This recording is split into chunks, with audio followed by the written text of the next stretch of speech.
TV 김재구입니다. 이준석 대표가 우크라이나에 갔습니다. 어느 한 식당에서 NGO 관계자들과 만찬 간담회를 가진 뒤에 기자들을 만났어요. 우크라이나에서. 실제로 한국 사이에 많은 지원을 바라고 있다면서 특히 의약품이라든지 장기간 보관이 가능한 형태의 식품 등 이러한 것들에 대한 지원을 요청하는 상황이다. 이렇게 이제 이준석 대표가 기자들에게 얘기를 했는데 저는 이해가 안 가는 부분이 있습니다. 거기를 간 이유도 모르겠고요. 어차피 지금 우크라이나 대사관에서 전부 다 우리 대통령실하고 지금 계속 채널을 열어놓고 있단 말이죠. 어떤 상황을 다 알고 있습니다. 그런데 굳이 거기까지 가서 이렇게 당 대표라는 분이 세계 정세를 몰라도 너무 모른다. 이런 생각이 들어요. 왜냐하면 지금 이준석 대표가 정당 대표 단 자격으로 지난 3일 날 국민의힘 의원들과 함께 출국을 했어요. 그런데 러시아의 우크라이나 침공 이후 아시아에서는 우리 대한민국 여당 대표가 처음 갔다. 이런 게 이제 대서특필로 나오고 있습니다. 신문에. 자, 그러면 이게 이준석 대표가 현지에서 우크라이나 민관 관계자들을 만나고 현지 실상을 파악해서 한국 정부에 전달할 예정이라는 말을 하고 있는데 우리 지금 대통령실에서는요 우크라이나에 대해서 너무너무 잘 알아요. 그리고 계속 실시간으로 채널이 열려 있습니다. 근데 굳이 이렇게 오프라인 상으로 비행기를 타고 10명씩 거느리고 우크라이나 가가지고 이렇게 생색을 부리고 당 대표라고 하면서 거기에 의약품이든지 식품이든지 그런 거를 당 대표가 가서 그렇게 정보를 얻지 않아도 우리 대통령실은 다 알고 있고요. 이게 외교관계상 러시아를 우리가 버릴 수는 없습니다. 우크라이나 버릴 수가 없어요. 그래서 정부 차원에서 잘하고 있습니다. 그런데 이거는 생색을 부리기 위해서 전 세계인에게 대한민국 여당 대표가 우크라이나 방문했다. 이런 거를 대서특필되면은 우리가 좋을 게 있습니까? 없습니까? 이거는요, 너무 정치꾼들이 하는 행동을 이 어린 대표가 하고 있다는 겁니다. 저는 여기에서, 정말 못마땅하다. 그렇게 말씀을 드리고 싶어. 우리 김재구 TV 구독자님들한테. 내가 생각하는 게 틀릴 수도 있습니다만, 이건 너무 보여주기식 아니냐. 그리고 벌써 기자들 만나가지고 외신, 또 대한민국 언론에 다 흘리고 뿌리고 있습니다. 전쟁이 일어나는 국가에 가는 것도 문제지만 이게 상대 나라가 러시아예요. 우리가 군사적으로 사실 약소국가 아니겠어요? 근데 이렇게 텅텅 일을 저질러 놓으면 우리가 윤석열 대통령이 외교정책에 어렵게 만들지 않느냐 이런 생각이 들어서 말씀을 드리는 것이고요. 이준석 대표가 상납 문제 때문에 지금 온통 나라가 뒤집히고 있는 상황이에요. 이제 곧 6월 24일 날인가요? 이준석 상납 징계 때릴지 징계는 분명히 옵니다. 이미 경찰청에서 수사한 결과물 그리고 증인들도 있었고 그래서 이것을 이제 우리 국민의힘 윤리징계위에서 어떻게 할지 모르겠지만 저는 징계가 떨어진다고 봐요. 저는. 그리고 언론에서도 그렇게 주장하는 언론이 많이 있습니다. 그런데 지금요 6.1 지방선거 끝나자마자 우크라이나 가가지고 저렇게 하면서 전 세계 신문에 언론을 흘려가면서 자기가 이준석 대표가 우크라이나를 방문해서 대통령도 곧 만나겠죠. 젤렌스키 대통령. 그러면서 본인이 정치적 입지를 완전히 굳히려고 그런 꼼수를 쓰는 것 같은데 천만의 말씀 만만의 공덕입니다. 이거요 우리 대한민국 외교 정책에 큰 마이너스를 주는 거예요. 내가 볼 때는 그냥 가만히 국내에 있으면 되는데 무슨 대통령실에서 아무 진수도 안 줬는데 가가지고 그 나라에서 NGO들 만나가지고 무엇을 부탁을 하고 다 받아가지고 이것을 우리 대통령실에 전달하겠다? 이것도 어불성설이고요. 제가 조금 전에 말씀드렸지만 지금 모든 채널로 소통을 잘하고 있습니다. 우크라이나 대사하고 우리 대통령님하고. 그런데 중간에 딱 껴가지고 이거를 비행기 타고 가가지고 이렇게 한다는 것도 도대체 이해가 안 간다는 겁니다. 자, 그리고 이준석 대표의 성상납 이 부분이 이제 24일 날, 아마도 24일 날인가 29일 날인가요? 요때 이제 국민의힘 윤리위에서 이걸 징계를 줄지 아니면 그냥 무마시킬지 그거는 모르겠습니다만 김재구 생각은 이거 징계 사유가 됩니다. 이미 경찰청에서 자료 다 가지고 왔을 것이고 윤리위에서 여기에 해당 사항이 되면 징계 줘야지요. 그러면 지금요, 저는 국민의힘 분위기가 지방선거 끝나고 국민의힘 내에서 친윤 그룹의 구심점이 어떻게 형성될지 대한민국 국민들의 관심이 쏠리고 있어요. 그런데 이준석이는 공을 세운다고 자기 딴에는 그런 생각을 하고 우크라이나를 갔습니다. 이건 도대체가 젊은 정치인이라도 생각이 너무 짧았다. 아니, 국민의힘에서 또는 대통령실에서 거기 가는 것을 별로 탐탁하게 생각하지 않았는데 본인이 고집부려가지고 간 거 아니겠습니까? 이거는 나중에 이제 9일날 입국을 하는데 이준석 대표가 아마도 엄청난 사달이 벌어질 거다. 나는 그렇게 내다봐요. 어쨌든 뭐 9일날까지 들어온 다음에 어떤 일이 벌어질 때는 그때 가서 보고 이번 지방선거에서 윤풍의 우위력이 확인됐습니다. 우리 윤 대통령 우위력이 확인이 됐어요? 여러분 다 아시잖아. 여당 내에서 지금 우리 윤석열 대통령 영향력이 강화될 것이다. 이렇게 전망하는 사람들이 많이 있거든요. 어쨌든 윤 대통령과의 당 사이에서 가교 구실을 하고 집권 초반 국정 과제 수행을 뒷받침하고 때로는 바람막이 역할까지 할 수 있는 그런 친윤 그룹에 힘을 실어줄 수밖에 없다. 이준석 대표가 성상납 의혹, 이 문제가 지금 관건인데요.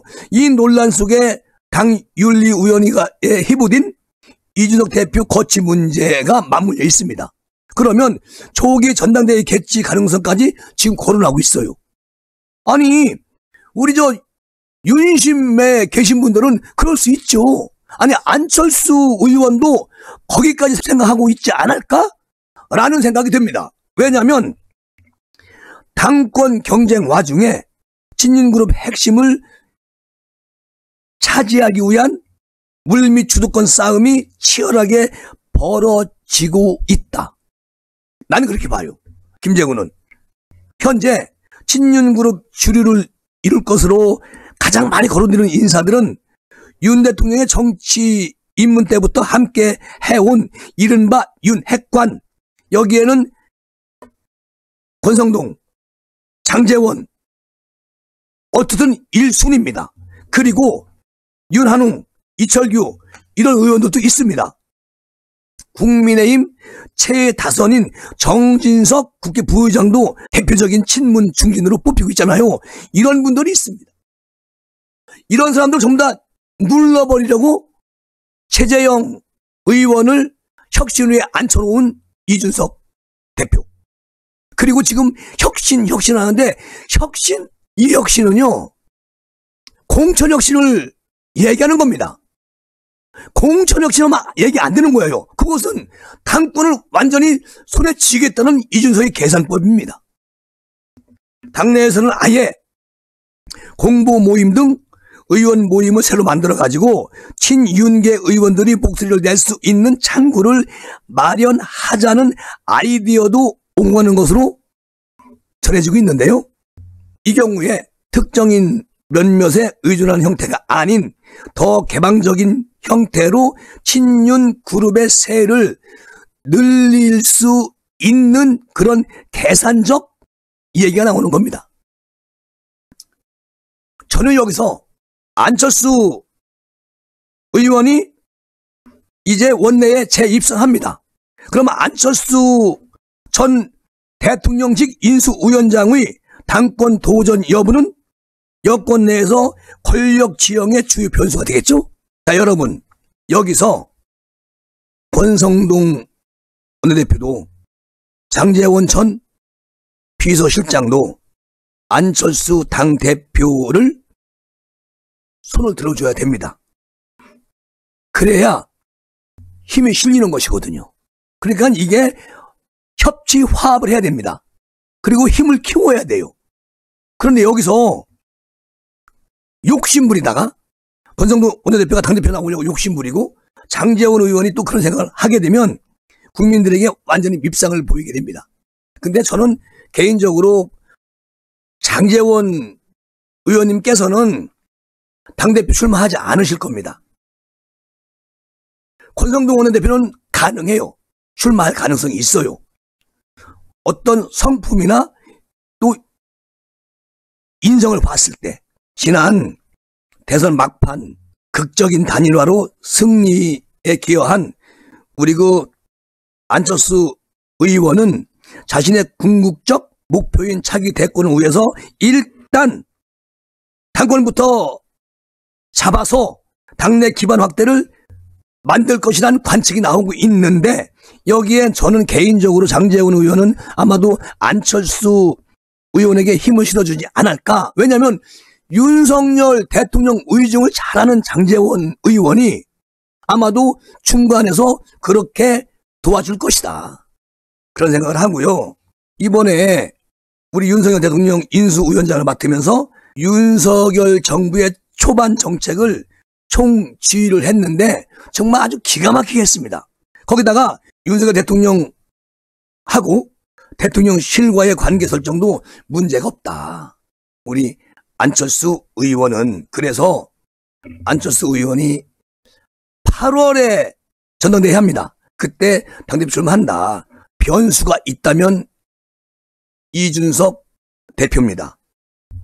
일단 조금 전에 말씀드렸지만 당윤리위원회는 이달 말에 24일 아니면 29일 날 전체 회의를 열어가지고 이준석 대표에 대한 징계 논의를 재개할 예정으로 지금 알려지고 있습니다. 국민의힘 당원은 만약에 권의진 당대표의 자녀 임기가 6개월 미만인 경우 원내대표가 그 직을 승계하고 6개월 이상이면 임시 전대를 열어가지고 당대표를 뽑되 임기는 전임 대표의 자녀 임기로 하게 되어 있습니다. 그러면요, 지금 1년 정도 남았잖아요. 예를 들어서 이달 말에 이준석 대표가 징계를 먹게 된다. 이러면 자녀 임기까지만 하는 겁니다. 그러니까 내년 6월까지 임기인 이준석 대표가 만약에 이달 말에 징계를 받아가지고 물러난다. 이러면 새로 뽑힐 지도부의 임기도 그때까지인 셈이죠. 이런 경우 2024년 4월 달에 치러지는 22대 총선에 공권력을 행사할 수 없기 때문에 당권 도전자가 거의 없으리란 관측이 나오는 겁니다. 그러면 당의 한 관계자는 이런 얘기를 해요. 오늘 이준석 대표가 대선과 지방선거를 승리로 이끌었다는 명분을 내세워서 징계 이후에 불명예 퇴진보다는 자진 사퇴 형식으로 물러난 다음에 해외 유학을 떠나는 시나리오로 거론되고 있다는 겁니다. 이게 확실한 팩트고 정확한 정보입니다. 제가 들은 정보는 이거예요. 이 대표가 징계 후에 불명예 퇴진을 해야 되는데 그렇게 하지 않고 자진사퇴 형식으로 물러난 다음에 해외 유학을 떠나는 것으로 그렇게 시나리오도 거론되고 있다. 이런 말입니다. 그러면 내년 6월 달에는 당당하게 안철수 후보가 당대표 출마할 수가 있는 것이죠. 그리고 장제원 의원하고 윤 대통령님께서 어차피 협치를 하면서 함께 가려면 어차피 그 안철수 의원을 도와주지 않을까, 도와줄 것이다, 그렇게 생각을 합니다. 그리고요, 오늘 안철수 의원이 이런 말을 했어요.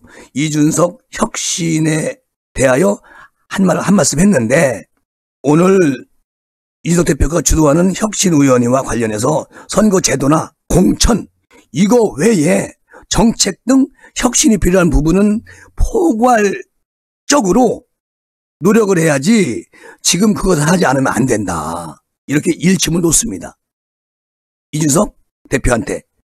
그러면서 앞으로 2년간 선거가 없는 기간이기 때문에 제대로 정체성과 존재감을 보여주기 위해서 다양한 분야에서 끊임없이 혁신을 해야 된다. 사회 모든 분야가 발전하는데 정치만 뒤지는 그런 모습보다는 정치도 함께 발전하는 그런 모습을 보여주는 정당만이 앞으로는 살아남을 수가 있다는 얘기예요. 그러니까 이준석 대표가 6.1 지방선거 승리 직후에 곧바로 혁신위를 띄웠습니다. 그리고 혁신의원 구성 전부터 전략공천 최소화, 이것을 최재형 혁신위원장이 얘기를 했어요. 그런데 이제 22대 총선을 앞두고 있어요. 그러면 공천 시스템 정비가 화두로 떠오르는데 대한 견제구를 누가 날렸어? 안철수 의원이 날린 겁니다. 왜냐? 안철수 의원은 이번 지방선거 전에 김은혜, 강용석 후보의 단일화 필요성을 제기를 했어요. 단일화해야 된다, 안철수 의원이. 그런데 반면에 이준석 대표가 두 후보의 단일화에 대해서 너무 계속 부정적인 입장을 보였습니다. 그래서 김세희 가로세로 유튜브 대표가 김은혜 유세체에서 올라와서 단일화 발표를 하려고 했었는데 이것을 이준석 모르게 하기 위해서 유세체에 못 올라간 거예요. 결론적으로는 이준석의 눈치를 보고 있었다는 거지. 국민의힘 수뇌부들이. 이런 거 어디 있어요? 이거는 김종인이나 이준석이나 똑같은 거지. 독재, 독선. 그러니까 안 의원은 제가 지도부가 아닌 이상 결정권을 갖고 있지 않지만 단일화 관련 의견을 낸 나는 어쨌든 단일화를 했어야 된다고 생각한다. 안철수 후보 생각. 한 가지 원인 때문에 패배하진 않았다고 생각하는데 우여튼 간에 그 단일화가 꼭 필요했었다, 그 말을 안 의원이 하고 있습니다. 그리고 또 안 의원이 아직은 말을 아껴요. 우리 당이 더 많은 국민들로부터 진정으로 사랑받는 당이 되고 지지 기반이 넓어져야 한다고 생각하는데 제가 당대표 출마에 대해서는 아직은 해야 할 일이 많다, 이렇게 이제 말을 했어요. 그거는 안 하신다는 거 아니니까 하신다는 거지. 안철수 아주 따뜻한 면이 있어요. 왜냐하면 안 의원이 실신해가지고 병원에 한번 실려갔잖아요. 그런데 그날 우리 윤 대통령님이 전화가 왔다는 거야. 안철수 의원한테. 그 윤 대통령이 전화를 주셨다. 지금은 아픈 게 아니라 괜찮다고 안심시켜드렸다. 이런 말도 오늘 안철수 의원이 하더라고요. 그러니까 윤 대통령께서 걱정을 많이 하신 거지. 전화해가지고 걱정이 된다고 하니까 저 이제 다 나았습니다, 아프지 않습니다, 그렇게 위로를 해드렸다, 대통령님께. 안철수 왈. 그리고 이제는 어떤 고난 시련이 있더라도 처음에 시작했던 그날 그 마음처럼 윤석열 정부를 위해서 우리 안철수는 올인하겠다, 이런 말을 하더라고요. 그래서 난 정말 대단한 분이다, 일단은 마음 편하지 않는다, 그런 생각을 해봅니다. 안철수 의원님 해단식 했잖아요. 거기에 이현주 의원이 오셨더라고. 그리고 권은희 의원도 오셨고 유종필 전 자유한국당 그 의원도 오셨고 장영아 변호사도 오셨더라고요. 많이 오셨더라고. 여기서 이제 권은희 의원이 축사를 했어. 안 의원이 분당갑에 와서 국회의원 배지를 단 것은 정말 훌륭한 선택이다. 배지 없이 당대표 하는 것과 배지를 달고 당대표하는 것은 너무 큰 차이다. 이런 말을 하더라고. 그러니 그렇게 까대기 하더니 이제 마음을 잡았나? 모르겠습니다. 그리고 이제 그 굿바이 이재명 쓴 그 작가 장영화 변호사 있잖아요. 이분이 이런 말을 해요. 안철수 의원이 배지 하나 달려고 출마한 것 아니지 않냐. 앞으로 대한민국 정치 지도자로서 거목으로서 국민의힘 당대표도 되고 나라가 잘 이끌어가야 한다고 난 생각을 한다. 장영화 변호사, 이재명 굿바이 쓴 작가. 이현주 의원은 이런 말을 합니다. 이현주 전 의원님, 안철수 대표와 함께 뭔가 한번 해봤으면 좋겠다고 꿈을 꾼 지가 벌써 10년이 다 되어 가고 있습니다. 이번 대선에서 보수 단일 후보로 안철수 대표가 되면 좋겠다고 생각을 하지만 마지막 단일화에서 정권 교체에 큰 역할을 한 우리 안철수 후보입니다. 그러면서 내년 6월에 전당대회에서 꼭 당대표가 되어 주십시오. 이현주 전 의원, 이렇게 어쨌든 이 정치라는 것은 이렇게 몰려오고 또 빠져나가고 몰려오고 빠져나가는 겁니다. 저는 정말 장담하건대 이준석 대표는 지금 다른 생각을 하고 있는 거예요. 그럼 사람들이 몰려오지 않습니다. 빠져나갑니다. 지금 우크라이나 간 자체만으로도 엄청난 대한민국 국익에 마이너스를 주고 있다는 거예요. 김정은 생각은. 두고 보십시오. 어떻게 깨지는지. 그래서 이 정치는 정치인이 하는 것이다. 정치꾼은 수명이 짧다. 그래서 정치꾼과 정치인의 다른 점이 바로 이런 것입니다. 자기를 계속 부각시키려고 하는 이재명, 송영길, 이준석. 그리고 말보다 실천을 앞세우는 장제원, 윤석열, 안철수. 벌써 생각이 달라요. 여러분 두고 보십시오. 어떻게 대한민국 정계가 어떻게 바뀔지. 총선 때까지 엄청난 권력 다툼이 있을 겁니다. 근데 그것을 순리적으로 하는 자가 승리한다. 이 말씀을 드리면서 마무리하겠습니다. 고맙습니다.